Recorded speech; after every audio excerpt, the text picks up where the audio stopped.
Oke, baik. Jadi pada hari ini kami dari SGD B2 ingin mempresentasikan student project kami tentang hazards of continuous night shift work. Next. Jadi perkenalkan, nama saya Kishini dengan nomor NIM 221. Jadi kerja shift telah berkembang sebagai respons terhadap perubahan tekanan ekonomi dan permintaan konsumen yang lebih besar.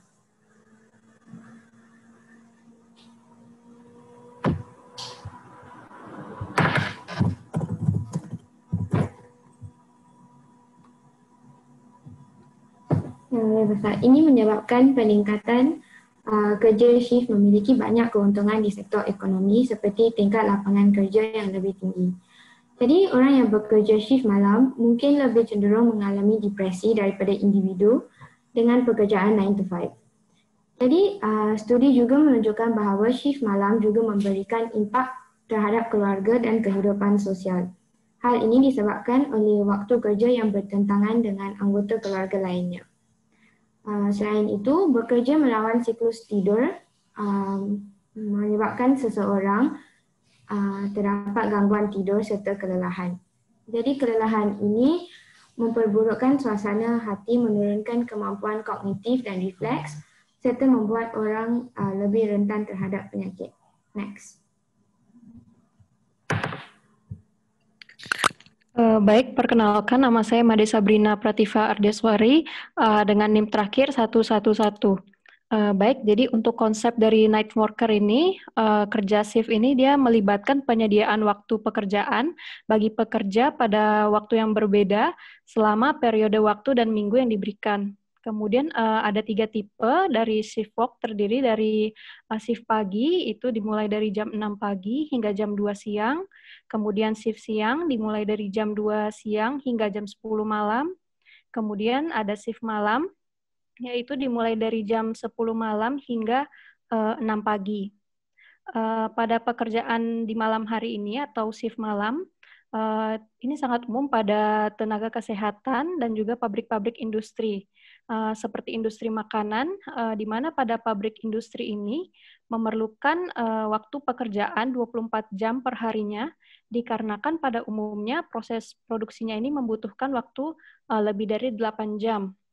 Kemudian ada juga batasan untuk pekerja yang bekerja di malam hari, yaitu untuk pekerja yang berusia di bawah 18 tahun dan juga wanita hamil.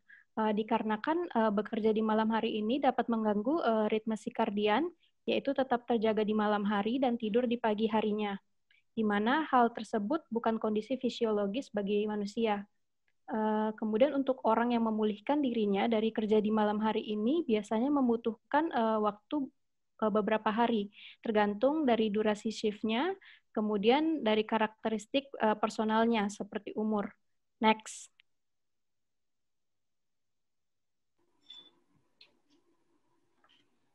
Baik, perkenalkan saya Nisa Putu Ayu Widyastuti, NIM 012. Baik, di sini saya akan melanjutkan mengenai penjelasan faktor-faktor risiko apa saja yang dapat muncul karena adanya shift malam yang terus-menerus. Di mana yang sudah dijelaskan oleh rekan saya tadi, shift malam dapat mengganggu dari ritme sirkadian itu sendiri. Ritme sirkadian ini merupakan suatu jam biologis seseorang untuk melakukan aktivitas yang dimana normalnya pada siang hari seseorang akan melakukan aktivitas dan berproduktivitas, dan pada malam hari seseorang akan melakukan istirahat ataupun tidur untuk merestorasi energi. Nah, pada shift malam, ritme sirkadian ini akan terganggu dan menurunkan kualitas tidur. Kualitas tidur yang menurun akan berdampak pada tidur seseorang dan menjadi gangguan tidur. Gangguan tidur itu sendiri akan menjadi trigger atau faktor risiko untuk masalah-masalah kesehatan yang lain seperti penyakit jantung, masalah pencernaan, dan masalah metabolik lainnya seperti diabetes mellitus, dan menyebabkan kelelahan yang bersifat kronis hingga menyebabkan gangguan mental seperti adanya gangguan kecemasan, gangguan depresi, hingga menyebabkan kanker seperti contohnya kanker payudara. Dan adapun semua penyakit ini akan dijelaskan oleh rekan saya selanjutnya. Next.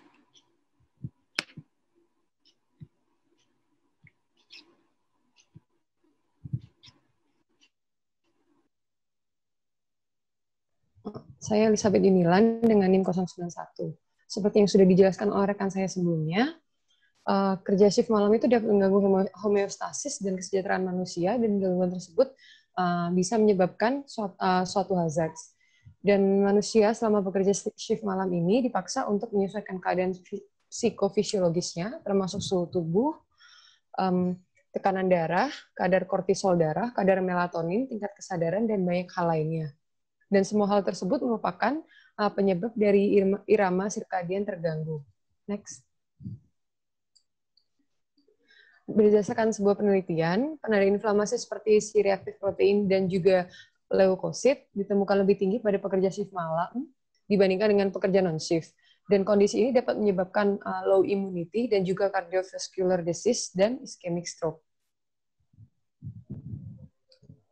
Untuk selanjutnya juga ditemukan terganggunya kontrol neuronal dan kontrol hormonal yang dapat mengakibatkan film instability dan dry eye syndrome, serta untuk gangguan hormonal sendiri bisa menyebabkan metabolic syndrome seperti diabetes mellitus type 2. Selain itu juga bisa menyebabkan menurunnya kadar melatonin dan kadar kortisol yang bisa menyebabkan meningkatnya resiko breast cancer. Dan yang terakhir, bisa juga menyebabkan insomnia dan stres, dan semua hal ini merupakan akibat dari sleep deprivation atau sleep disorder yang diakibatkan oleh terganggunya irama sirkadian. Next.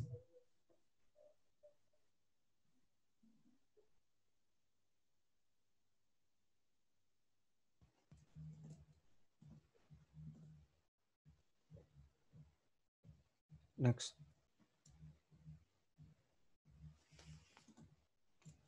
Jadi perkenalkan, nama saya Nicholas Brian, NIM 201. Saya akan menjelaskan tentang circadian rhythm. Jadi ritme circadian itu adalah suatu timekeeping mechanism yang ada di hampir seluruh makhluk hidup, bahkan sampai ke level seluler. Pada manusia sendiri, mekanisme ini adalah mekanisme fisiologikal yang dikontrol oleh suatu bagian otak yang namanya suprachiasmatic nuclei yang terletak pada hipotalamus. Fungsinya dari circadian rhythm ini mengatur tidur dan bangun, temperatur tubuh, rasa lapar, neuroendokrin, dan efek-efek autonomis. Dan pada manusia, circadian rhythm ini mengikuti waktu 24 jam, sehingga dapat disebut juga day-night cycle karena mengikuti waktu matahari terbit sampai gelap. Next. Pada manusia, circadian rhythm ini diatur oleh suatu hormon yang dinamakan melatonin, dan melatonin ini sintesisnya itu diinhibisi apabila terdapat cahaya, dan maka dari itu melatonin lebih banyak diproduksi pada malam hari. Next.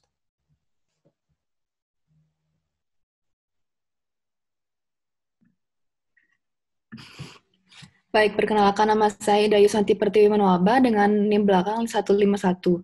Jadi di sini fisiologis faktornya pada night shift work membuat para pekerja terpaksa mencoba tidur di siang hari dan tidak tidur di malam hari. Dan ini bukanlah mekanisme fisiologis yang tepat bagi tubuh manusia. Dan statistik di Eropa menyebutkan bahwa 18,8% shift work itu mencakup night shift, bahkan 7% night shift-nya itu adalah night shift yang permanen. Jadi ketidaksesuaian ritme sirkadian yang tadi sudah disebutkan teman saya sebelumnya bertanggung jawab atas istilah yang disebut sindrom jet lag, yang dapat menyebabkan beberapa gejala seperti kelelahan, kantuk, insomnia, mudah tersinggung, dan kualitas mental yang buruk. Kondisi ini akan pulih dalam beberapa hari, namun jika kerja shift malam ini terus berlangsung secara terus-menerus, maka akan menambah stres para pekerja dan membuat resiko tersebut di atas akan mengurangi efisiensi kinerja para pekerja tersebut. Dan juga salah satu riset juga menyebutkan bahwa jumlah kasus kesehatan mental yang terdata signifikan lebih tinggi pada tenaga kesehatan seperti perawat yang bekerja pada shift malam dibandingkan shift pagi hari. Jadi jumlah kasus tersebut diantaranya ada kasus somatisasi, kasus obsesif kompulsif, kasus interpersonal, sensitivitas interpersonal yang meningkat, kasus kecemasan, dan gejala-gejala paranoid. Next.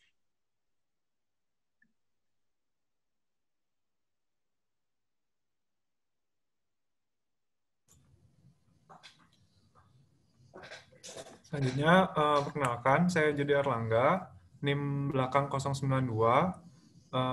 Untuk health shift worker sendiri, itu pertama masalahnya ada dari psychological disorder, di mana adanya terganggunya circadian rhythm dari pekerja ini, dan menyebabkan adanya abnormalitas neurotransmitter rilisnya, sehingga menyebabkan neuropatologi berupa psychiatric disorder dan neurodegenerative disease. Next. Untuk metabolic disorder sendiri, itu pada penelitian terdapat peningkatan total kolesterol dan trigliserida pada pekerja yang bekerja pada malam hari. Next. Untuk kanker sendiri, itu diduga diakibatkan adanya pengurangan sekresi melatonin dan pengurangan sekresi juga kortisol pada pekerja malam, pekerja yang melakukan jam kerjanya pada malam hari, dan terutama yang paling banyak itu adalah breast cancer. Next. Untuk gastrointestinal disorder sendiri, itu pada studi disebutkan bahwa terdapat kesulitan dalam pencernaan, flatulence, pirosis, gastroduodenitis, peptic ulcer, dan IBS atau irritable bowel syndrome. Next. Pada cardiovascular disease sendiri disebutkan bahwa terdapat hubungan antara shift kerja malam dengan cardiovascular disease. Ini diduga diakibatkan adanya impair dari circadian rhythm sendiri dan perubahan lifestyle dari pekerja. Next. Untuk menstruation cycle disorder sendiri, itu pada pekerja yang melakukan shift worker, itu ada mengalami menstrual cycle yang tidak konstan atau maupun berubah siklusnya. Lalu ada premenstrual syndrome dan ada dysmenorrhea atau menstrual pain. Next. Baik, perkenalkan nama saya Niludika Jelita, NIM belakang 171. Baik, selanjutnya saya akan menjelaskan tentang safety atau keselamatan dari pekerja yang melakukan continuous night shift work. Jadi dapat menimbulkan berbagai masalah seperti yang sudah disebutkan pada sebelum-sebelumnya, yaitu meliputi dari gangguan tidur, kemudian kurangnya waktu tidur, dan juga mengalami penurunan atau kualitas tidur yang buruk. Akumulasi dari semua masalah tersebut nantinya akan menimbulkan gejala-gejala seperti kelelahan kepada pekerja tersebut dan akan berpengaruh kepada kualitas hidup dari pekerja tersebut, dapat mengurangi produktivitas dan bahkan dapat membahayakan keselamatan seperti yang ditunjukkan oleh sebuah penelitian yang menunjukkan bahwa pekerja-pekerja yang melakukan night shift work itu memiliki risiko yang tinggi untuk mengalami yang disebut dengan near crash driving atau kejadian hampir menabrak ketika mengemudi. Nah, untuk studi yang lain juga menunjukkan bahwa kejadian ini terjadi sekitar 45 menit setelah mereka mengemudi. Atas dasar next. Nah, atas dasar dari hal tersebut, beberapa penelitian yang lain dan juga beberapa review memberikan rekomendasi untuk meningkatkan kesehatan dan juga mengurangi resiko pada pekerja shift malam. Adapun rekomendasi yang diberikan yaitu yang pertama bisa dengan meningkatkan exposure dan juga menjadwalkan tidur sore hari sebelum mulai bekerja.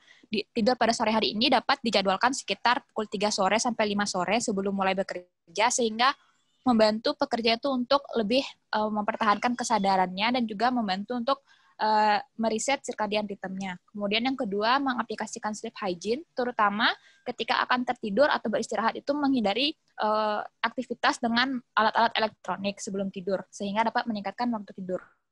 Kemudian yang ketiga, dapat mengaplikasikan istirahat sebentar atau tidur sebentar di tengah-tengah kerja malamnya. Yang keempat, pekerja itu disarankan untuk mengurangi konsumsi kafein dan alkohol, terutama ketika shift-nya akan selesai, karena hal tersebut akan mengurangi waktu tidur dari pekerja tersebut. Dan yang kelima, disarankan untuk menghindari konsumsi makanan yang berlemak, karbohidrat, dan juga tinggi sugar, tinggi gula, karena akan memacu terjadinya peningkatan berat badan pada pekerja shift malam. Selanjutnya, dilanjutkan oleh teman saya.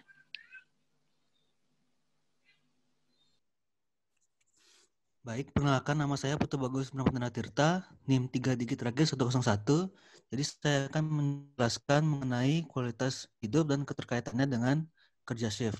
Jadi sudah banyak studi yang meneliti tentang hal ini. Salah satunya adalah sebuah studi yang dilakukan pada grup pekerja pabrik yang menemukan bahwa kerja shift malam itu dikaitkan dengan menurunnya health-related quality of life atau kualitas hidup yang terkait dengan kesehatan jika dibandingkan dengan mereka yang tidak bekerja pada shift malam. Dan asosiasi ini dikaitkan dengan kualitas tidur yang buruk. Jadi seperti yang teman saya sudah jelaskan sebelumnya, kualitas tidur yang buruk dapat meningkatkan risiko pekerja untuk mengalami penyakit, baik itu mental atau psikis. Salah satu contohnya adalah metabolic syndrome, dan juga pekerja yang bekerja lembur atau overtime juga akan lebih berisiko untuk menemui atau mengalami bahaya saat kerja atau occupational hazards, dan hal tersebut bisa juga menurunkan kualitas tidur mereka dan menurunkan kesehatan mereka. Next. Sebuah studi lain yang dilakukan pada pekerja medis juga menemukan hal yang sama, yaitu ditemukan efek negatif pada kualitas tidur dan kualitas hidup pada pekerja yang bekerja shift malam. Dan hal ini ditemukan efeknya lebih parah pada grup-grup tertentu, yaitu mereka yang jenis kelamin wanita, kemudian mereka yang berumur 36-45 tahun, kemudian mereka yang sudah menikah, dan mereka yang sudah berkeluarga atau sudah menjadi orang tua. Selain itu, mereka yang jadwal kerjanya tidak stabil, dan juga mereka yang bekerja night shift lebih dari 3 kali dalam 1 minggu juga ditemukan lebih parah efek negatifnya. Next. Namun perlu diingat bahwa tidak semua studi menemukan hal yang sama. Sebuah studi lain pada pekerja medis menemukan bahwa tidak ada perbedaan antara dalam kualitas hidup antara shift. Namun ditemukan bahwa mereka yang bekerja shift malam memiliki risiko abdominal obesity lebih tinggi, dan juga memiliki risiko mengalami social jet lag lebih tinggi, dan juga durasi tidur mereka lebih rendah dibandingkan dengan mereka yang tidak bekerja shift malam. Next.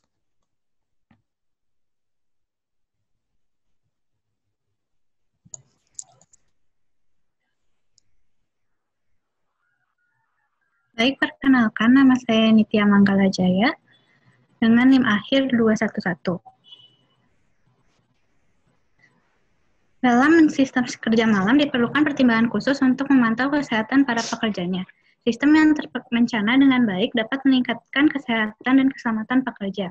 Hal ini nantinya dapat meningkatkan efisiensi dan efektivitas pekerja dalam melakukan pekerjaannya dan mengurangi risiko penyakit dan ketidakhadiran pekerja. Next. Selain itu, mengembangkan kebijakan dan prosedur yang jelas untuk mengelola pengaturan shift kerja diperlukan untuk memonitor kesehatan dari pekerjanya ini. Selain itu, perusahaan juga bisa menunjuk satu atau lebih individu sebagai orang yang bertanggung jawab untuk mengelola risiko dalam sistem shift kerja. Dengan demikian, akan tercipta lingkungan yang positif untuk menangani pengaturan shift kerja. Next.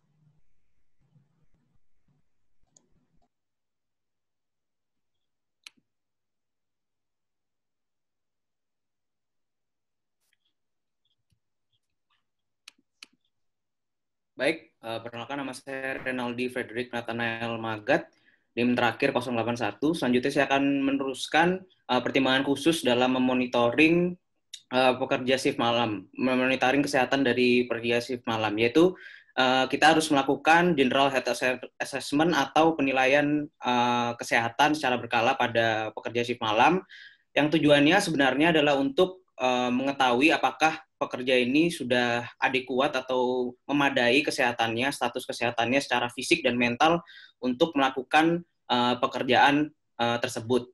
Dan juga ini juga dapat dilakukan yang tujuannya adalah untuk mencegah dan juga monitor apakah ada penyakit-penyakit kronis yang muncul akibat dari pekerjaannya ini. Lalu apabila terjadi penurunan kesehatan pada pekerja shift malam ini juga dapat diberitahukan atau diinformasikan kepada manajer dari perusahaan tersebut untuk mengatur ulang rotasi dari pekerjaan sehingga para pekerja juga dapat meningkatkan efisiensi dari pekerjaannya. Next.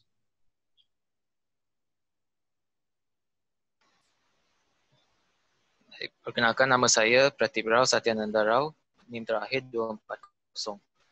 Kesimpulannya, pekerja shift menghadapi lebih banyak masalah kesihatan dibandingkan pekerja shift lainnya. Waktu kerja memegang peranan penting dan ada 6 kelompok waktu kerja. Beberapa faktor risiko yang dihadapi oleh pekerja shift malam adalah cardiovascular disease, gastrointestinal disorder, peptic ulcers, diabetes, obesity, chronic fatigue, and anxiety, depression, dan breast cancer. Ini dapat disebabkan oleh ketidaksejajaran ritme circadian. Jika sleep deprivation terjadi, boleh mengakibatkan film instability dan exacerbation of dry eye symptom. Aspek ergonomis kerja shift dibagi menjadi 5 kategori yang meliputi ritme circadian, faktor fisiologis, kesihatan pekerja shift, keselamatan dan kualitas hidup karyawan. Ritme circadian menjelaskan bahawa faktor kuncinya adalah hormon melatonin yang sintesisnya diinduksi oleh sinyal syaraf yang dihasilkan oleh SCN di malam hari. Faktor fisiologis menjelaskan bahawa aspek tertentu yang ditimbulkan seperti kelelahan dan sleepiness disebabkan kerana mekanisme fisiologis tubuh yang tidak tepat. Kesihatan pekerja shift menyatakan bahawa kadar melatonin pekerja shift malam secara signifikan lebih rendah, begitu juga dengan morning serum cortisol mereka sebelum dan sesudah bekerja. Beberapa prosedur keselamatan yang dapat diambil oleh karyawan adalah meningkatkan paparan cahaya dan menjadualkan tidur sore, menerapkan higien tidur, short nap saat shift malam, mengurangi konsumsi kafein dan alkohol, menghindari makanan berlemak, karbohidrat dan makanan tinggi gula. Kualitas hidup yang menurun disebabkan kerana kurang tidur yang merupakan faktor risiko utama terjadinya sindroma metabolik. Beberapa pertimbangan khusus yang dapat dilakukan untuk mengurangi bahaya adalah dengan menilai dan mengelola pekerjaan shift, memiliki penilaian kesihatan umum sebelum dan sesudah shift dan memiliki rotasi untuk pekerja shift malam. Next.